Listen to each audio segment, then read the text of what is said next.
नहीं मिलेगा। इस प्रकार का खान पान भंडार दया दक्षिणा कृपा लोगों के साथ मिलना एकजुटता दिखाना किसी देश में नहीं है। ये भारत की खूबी है, राजस्थान की खूबी है कि हम इस प्रकार के आयोजन करते हैं। हमारे कोई भी सोच हो, हमारी कोई विचारधारा हो, लेकिन जब सामाजिक काम होता है, धार्मिक काम होता है, हम सब मिलकर इकट्ठा होते हैं। हजारों सालों से कोई नई शुरुआत नहीं है। इस परंपरा को बनाए रखना है। आधुनिकीकरण हो रहा है, नई नई सोच आ रही है। आजकल मोबाइल पे दुनिया भर के व्हाट्सएप और यूट्यूब और क्या क्या हम लोग देखते सुनते हैं, लेकिन जो हमारी मूल भावना है, एक दूसरे के प्रति सम्मान रखना, एक दूसरे को इज्जत देना, हमारे सनातन धर्म में जो हम लोगों को सिखाया है, सबको इकट्ठा रखकर चलना, पूर्वजों ने दिखाया कर कर, उस भावना को हमें जीवित रखना है ताकि आने वाली पीढ़ी को वो संस्कार दे सके। यह आज मंदिर का जो निर्माण हुआ है, मूर्ति की स्थापना प्राण प्रतिष्ठा हुई है, ये दशकों तक, पीढ़ियों तक, सदियों तक इस बात का प्रतीक रहेगा कि हम लोगों को कैसे खुशहाली पैदा करने के लिए प्यार मोहब्बत का पैगाम देना बहुत जरूरी है।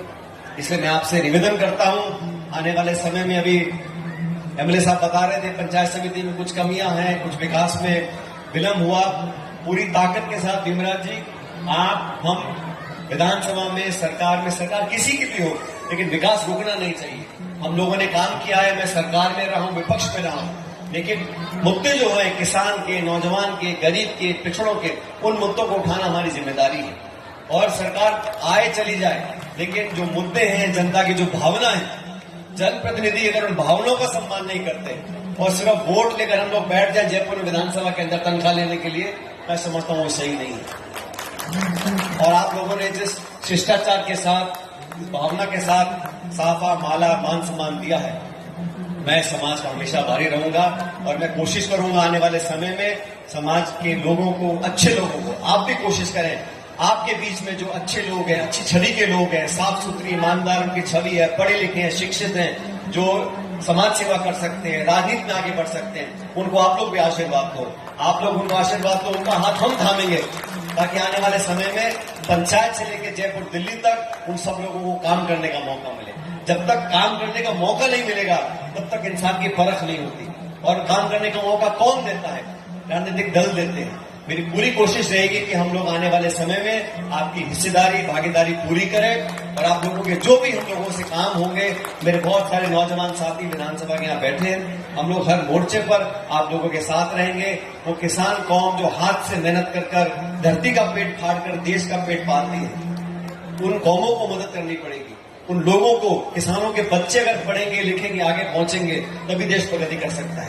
चंद लोगों के हाथ में सारी संपत्ति आ जाए, और मुझे कहते हुए खेद है साथियों, आज देश में हालात हो गए, अमीर गरीब की खाई बहुत बढ़ गई। जिनके पास पैसा और संपत्ति कोई गिनती नहीं है, और जिनके पास नहीं है, वो जो दूरी है अमीर गरीब की और गांव शहर की, वो लगातार बढ़ रही है। और ये बात हकीकत है। आजकल संसाधन या पैसा वो देश को आगे नहीं ले जाएगा।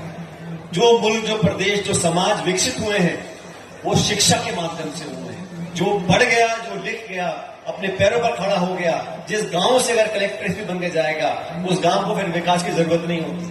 जिस गांव से अधिकारी बनेगा, एमएलए एमपी बनेगा, उस गांव पंचायत का अपने आप विकास होता है। इसलिए शिक्षा पर हमको ध्यान देना है और 36 कौम के लोगों को सब साथ लेकर चलें। लेकिन आज इस पवित्र मौके पर, शुभ अवसर पर, मुझे यहाँ पर आप सबके साथ साथ इस कार्यक्रम में भाग लेने का मौका मिला।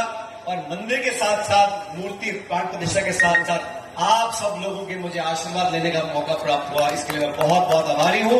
मंच आसीन तमाम लोगों की तरफ से मैं आपका आभार व्यक्त करता हूं और उम्मीद करता हूं बार बार इस क्षेत्र में आना होगा और आपसे मुलाकात करने का मौका मिलेगा। बहुत बहुत धन्यवाद। जय हिंद, राम राम साहब।